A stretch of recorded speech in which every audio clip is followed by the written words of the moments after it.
Okay, we're back with part 2 of episode 20. About to head into the Nakano underpass. Let's just check the dead end first. Okay, it's just a gate. Hope you're having a fantastic day, ladies and gents. And it is a good one to explore some dank caverns. Yeah, for sewers, this is surprisingly clean. Okay, we have left and right. Since the right path is obviously the right one, if Stanley Parable told us anything, we'll take left first. And left leads us somewhere. Okay, cutscene, maybe the left path was the right one and Stanley Parable lied to us. Oh no, maybe not. The tunnel just keeps going on, you say? Ada, if it stays on course like that, you're going to end up in Roppongi, which would mean... You know, this reminds me of something else I've heard about before. As I mentioned before, Tokyo's ley lines stem from Mount Fuji, which is, of course, not all that of a coincidence, given that it is a sacred place. And that energy takes old highways like the Koshu, Kaido and Tokaido to get to Tokyo from Mount Fuji. I think the O in Kaido should be long. It's probably the Do for road.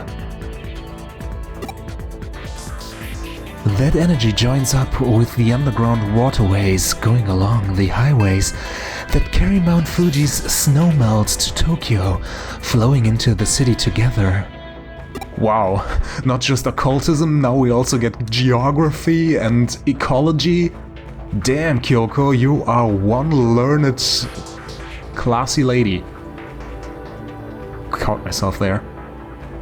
One theory holds that the first place where that water appears above ground after reaching Tokyo happens to be wherever else but Nakano. Put simply, all the ley lines that flow throughout Tokyo could well be coming out of our own stomping grounds, believe it or not. Wouldn't that be amazing to think about it? About if it turned out to be true. Ooh, what's this? A bomb shelter? Stop right there. Don't go any farther. Okay. You're standing at the border of the municipality. Go any farther and you'll be in central government territory. That's a hive we better not poke. So we would basically get chucked out of digital space and be in some sort of government building cellar. Yeah, that would be like a spot of bother. Color me intrigued though. That's a hell of a thing to stumble into just walking around inside that tunnel. We aren't prepared just yet to pick that sort of fight. There's still too much we don't know yet, sweetie. So be a dear and head back. This little tangent of ours has gone on long enough, I think. Head back the way you came and regroup at the office. Wait, that was it? That was it? No! I want to explore the Nakano Underground, damn it! What? No! No, I was so hyped to... Darn it! Why you do this to me, game? Why are you doing this to me? Why are you like that? I hope sincerely that we'll return there because I want to explore that area now. What can you do? Though it's not as strong as we're used to, that tunnel is causing a digital shift. We should probably keep it locked up like before after all. I have no idea how I'm going to explain all this to our client. Easy. You take him there and enter the door and are like, see? This area is corrupted by eldritch forces beyond our comprehension and reality. We probably should keep the public out of this. And the guy would be like, yeah, you make a good point, Miss Detective. That sounds like a splendid idea. A capital idea. Let's do that. No matter how you spin it, it'll probably be a lot to take in. I wouldn't be surprised if we come away looking even sketchier than we already do. It's really no trouble whatsoever. Let's just let Detective Matayoshi deal with it. Some jobs are just best left to others. Yeah, what? You're curious what exactly was actually beyond where you stopped. Yes, I was. Thank you, main character. Oh, and the character name is wrong, actually. Yeah, it was Kyoko saying that. That makes two of us, believe me. Actually, while you were on your way back, I decided to look into it a little bit. Apparently, what you found was a Kamishiro research lab of all things. Gasp. It looked like a bomb shelter. Oh, don't be dense. I told you that area is under the jurisdiction of the central government. That's not the sort of place you wander into for fun. But it was fun! Kyoko, you party pooper. If nothing else, it indicates that Kamishiro and the government have a tighter relationship than we previously suspected. Going after Kamishiro could well mean that we'd also be ruffling the government's feathers. That's why we can't be hasty right now. We'll do what we can to prepare and cross that bridge when we come to it. I guess. Still, being sensible sucks. This is just a guess on my end, but I imagine it was Kamishiro that changed the password on the door and rendered it impossible to open. But why would they do that if they are already in cahoots with the government? Makes no sense to me. They probably weren't counting on us being able to actually break in and snoop around. Knowing that, it could well serve as our ace in the hole later, when the time comes to confront them, hopefully unawares. But how will they be unaware if you report to them that we were in there and saw something that should not be open to the public? But again, let's not worry about hashing out the details until we have to. Just be grateful we have that up our sleeve if need be, sweetie. On that note, I realize this case is technically closed, but what do you say about heading over to Roppongi for me one more time? Okay, why? I don't mean an official business. Rather, I'm keen on doing a little independent intelligence gathering for our own internal use. Please don't tell me you sent me there to scoop out the best coffee beans of the region or something. Surely you're interested in knowing why Kamishiro has built a research lab underneath the Metropolitan Office too, right? Right. So how about you just walk on through the front door there and see what you can find. Sound good? Maybe we'll see Yuko and surprise visit her. We are her quote-unquote school friend after all. Yeah, whatever, Bird Ramon. Okay. Is the case done? Yes, but we don't... Oh no, it's still open. Nakano Underground.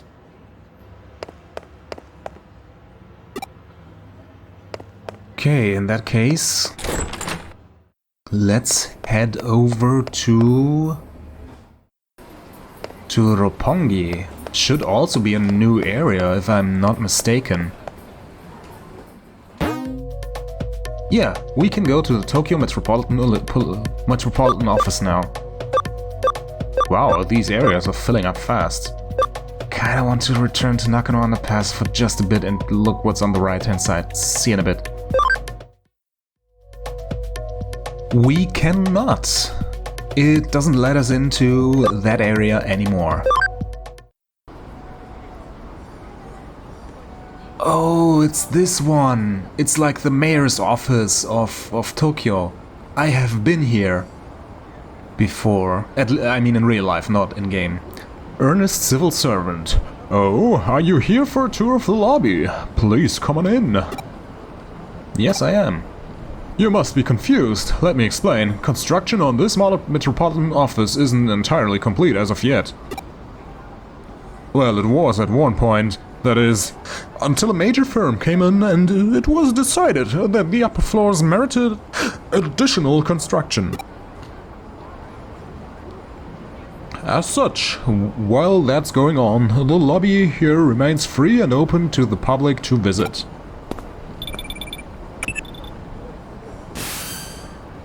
Did you make it inside the Metropolitan office? Not yet. Alright, I get you. So they're alright with you hanging around the lobby. Well, that makes our work a little easier then. Go on in, sweetheart. All you need at this point is a terminal somewhere, and you can infiltrate their systems. Piece of cake at this stage, I'd say. So once you find a terminal, just slip on in and work your magic like always. Yay, encouraging minors to criminal activity. Good on you, Kyoko. I wish I was there to see it myself. Seems like quite the sight. It reminds me of the Tower of Babel in a way. In what way? I guess I'm starting to ramble again. Yes, you are. Don't worry about me. Feel free to get back to work now. So yeah, if it is the building I think it is, and it seems to be, like, at least the bottom part here looks quite similar. Yeah, I'm talking about the Tokyo mayor's office, like where the city government is inside, not the like regional government. Maybe they too, but specifically the city government. And it is actually a popular tourist spot, despite not being a looker, because it is the pro tip for, like, what are they called? Like a tower where you can get a good view of the city. Not a watchtower, you know what I mean, like an observation platform. Yes, that's what I mean.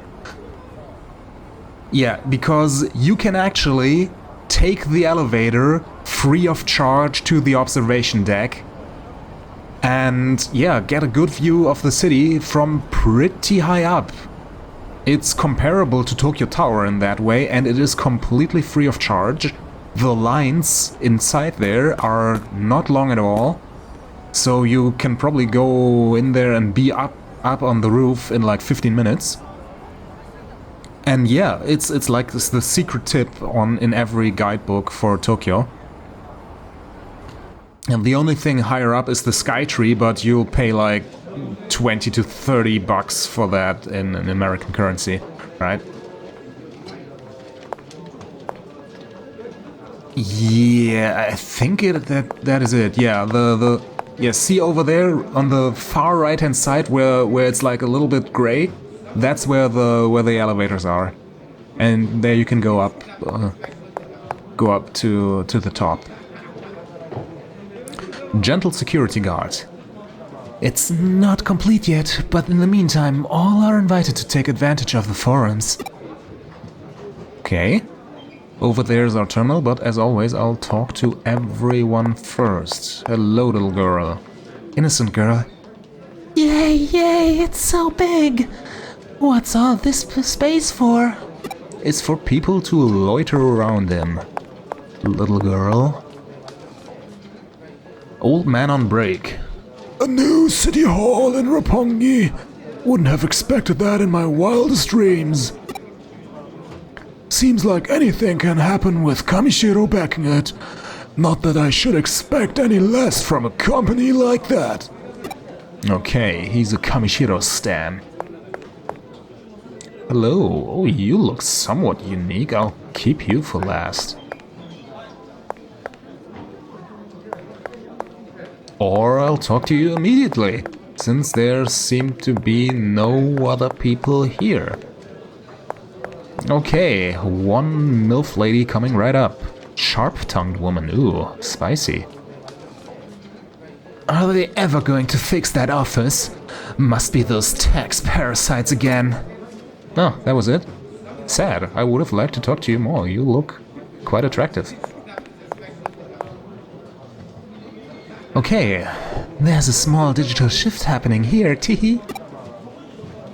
Let's head in. Oh no, Kyoko wants to lambast us with some more occult lore, I guess. Is something wrong out there? Ooh, you found a terminal that's digital shifting a little. If this shift is weak, while still prominent enough for you to notice it, it could be a sign that this place will turn into a labyrinth later on. Yeah, let's preempt that. Well, for now, try connect jumping into it. We have no idea what could be inside there, so stay on your feet, alright, sweetie? And Glitchfest. Yet again, in usual regular digital space 105-J.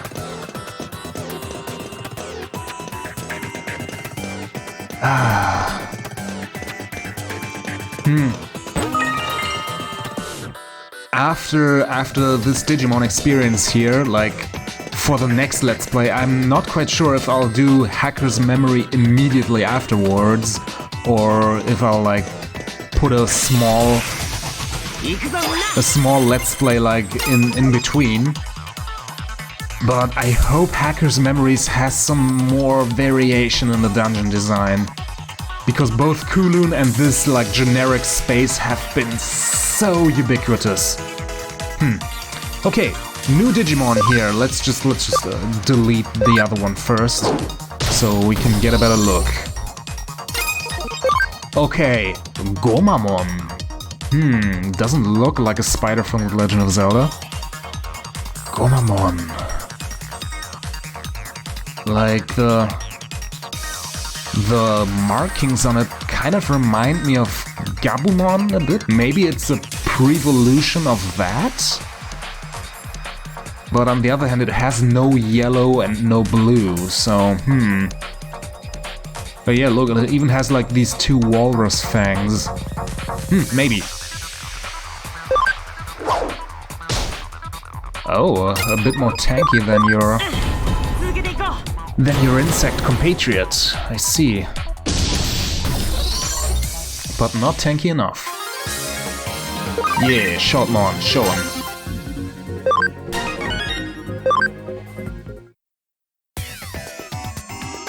Okay, we opened the treasure chest, and now let's head over here. Oh yeah, there is an eater in the background. Eaters were neutral type, if I recall correctly. The Digiline didn't tell me that any Digimon were at max level, but I'll still take a gander and like feed the Digimon in the farm at the very least. So yeah, I think I wanted to feed Dorugamon to get it to Cam 50. Ah, what a disgrace. Wasting my Digimeat on this abomination. I don't like its design whatsoever. I mean, okay, I'm being somewhat unfair here. Dorugamon can't do anything about how it was born, so... Poor thing. Okay, in that case, let's just take a quick look on Digimon levels and...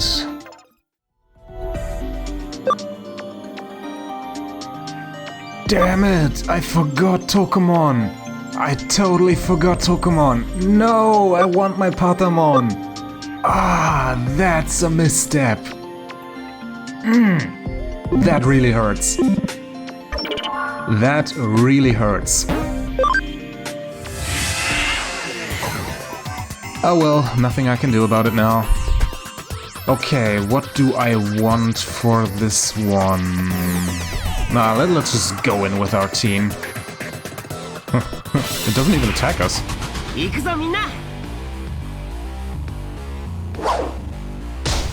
Okay, 300, over 300 damage. That was quite the thing. Okay, spiral blow. Let's do this. Ooh, 19 damage. Oh, but it does not have a lot of life. Okay.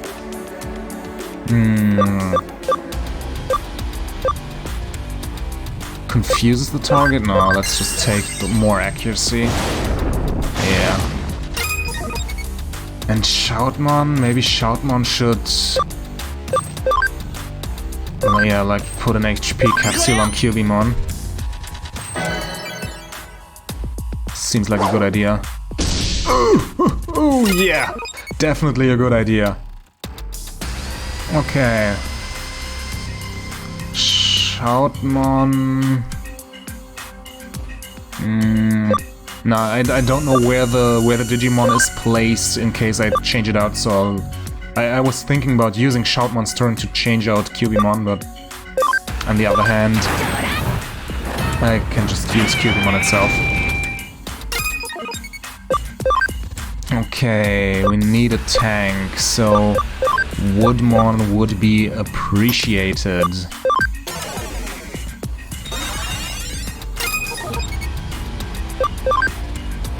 Okay, once more Spiral Blow. For 19 damage, yes.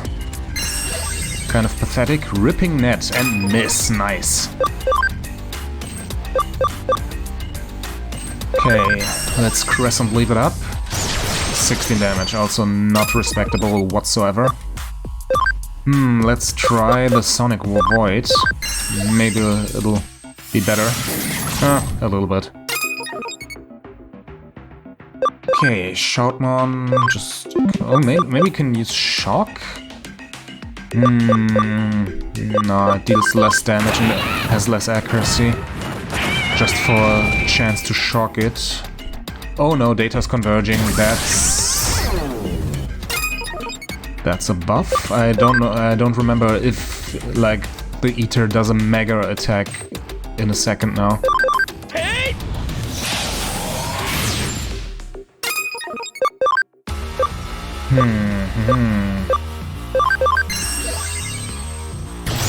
Oh yeah, great job.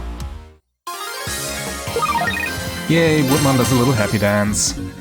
And Gardrumon is on max level. That's an occasion.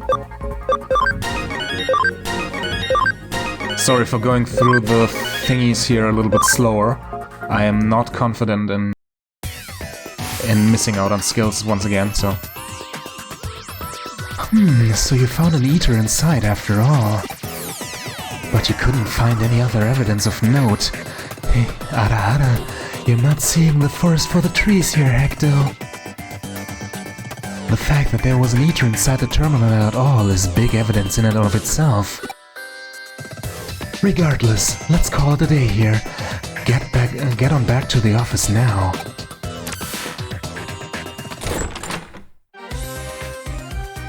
That was probably hard work all over the place today, but thanks to you, I think I'm starting to piece it all together now. While you were out and about, I decided to measure the digital wave coming out of that building. How? How? You don't have any device to measure it.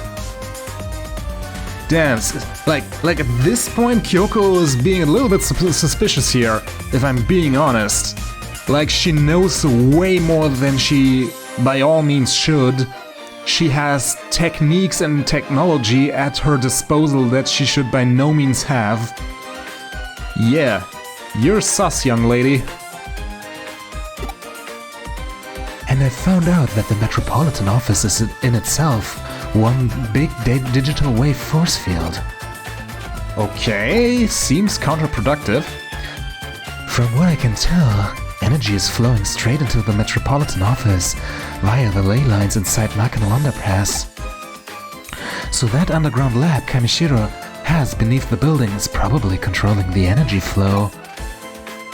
You remember what I said about ley lines when you were inside that tunnel, don't you? There are two things at play here. The natural energy flow from the earth along the ley lines and digital waves emanating from a sea of electrons. If you can make a massive structure like the Tokyo Metropolitan Government Office a hub for those things, then you can manipulate their flow. Why do they need to do it that way? Well, for one, digital waves might be invisible to the naked eye, but they have mass and therefore require a vessel. They have mass? In the same way that light has mass, or something like protons have mass, or what do you mean? And the bigger the vessel is that contains those waves, the more energy you can build up.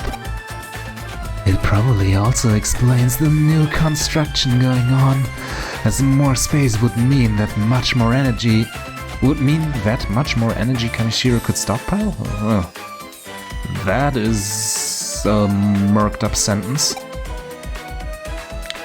That extra energy would then go on to impact the office beyond the facility, hence the digital shift you ran into in the lobby. But why would they do that? On the one hand, we have Kamishiro being super shady and covering up the Eater incident, yes? But Suedo, who is working for them, is actively working against the Eaters, at least from what we can see, and against the digital shift. But here we have a government conspiracy with the government specifically working with Kamishiro to spread the digital distortion and the Eaters. One, for what purpose, and two, these two courses of action contradict with each other, right?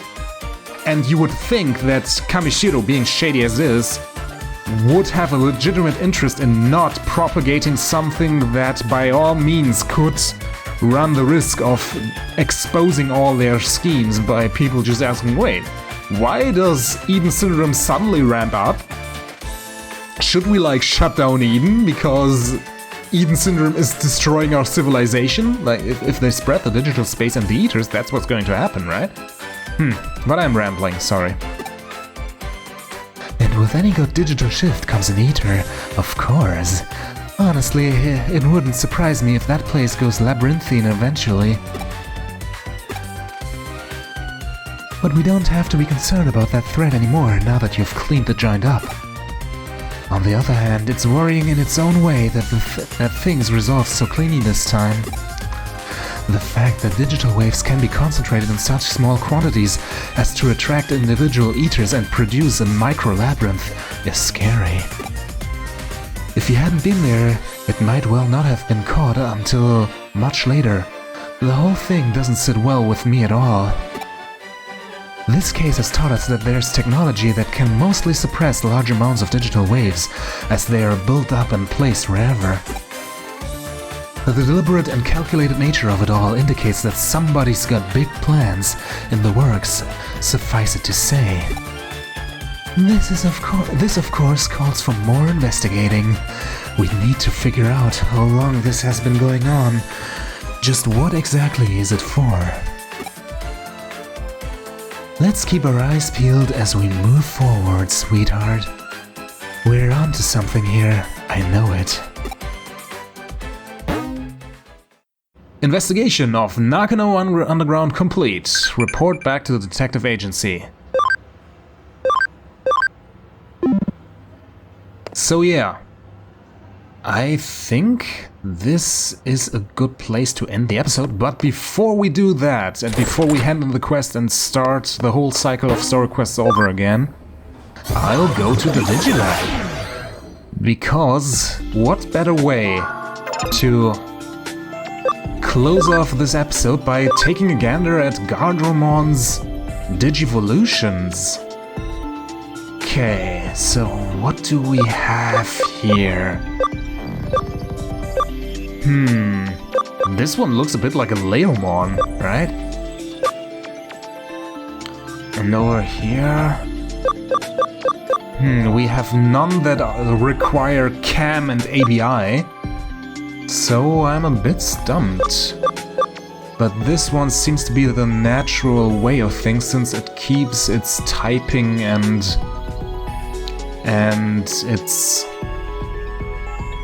its element. So I am tempted to go this way here. But well... On the other hand... I should also, like... de-digivolve Guardromon. Since it's a starter, I'm guessing it should like have some pretty neat stuff coming down the line. So I'll think I will go back down to Hagurumon yet again. Yes, I know I've already discovered these Digimon, so yeah, de-digivolve to Hagurumon. Guardromon de-digivolves to Hagurumon. A cute gear guy. Yeah, it gave us 10 ABI. That's considerable, I think. Okay. With that being taken care of, I'll feed some Digimeat, if it regenerated at all, to Tokomon. Yes, 2. Before I forget. Yes, eat, my child. And with that, episode 20 comes to a close. I hope you had fun today. It was pretty much an episode of Kyoko talking at us. But I got to share some nice anecdotes about Feng-Sewey and Tokyo tourism. So yeah, I've been your host Hecto, and this was episode 20 of Digimon Stories Cyber Sleuth Complete Edition. See you next time, I guess. Hopefully.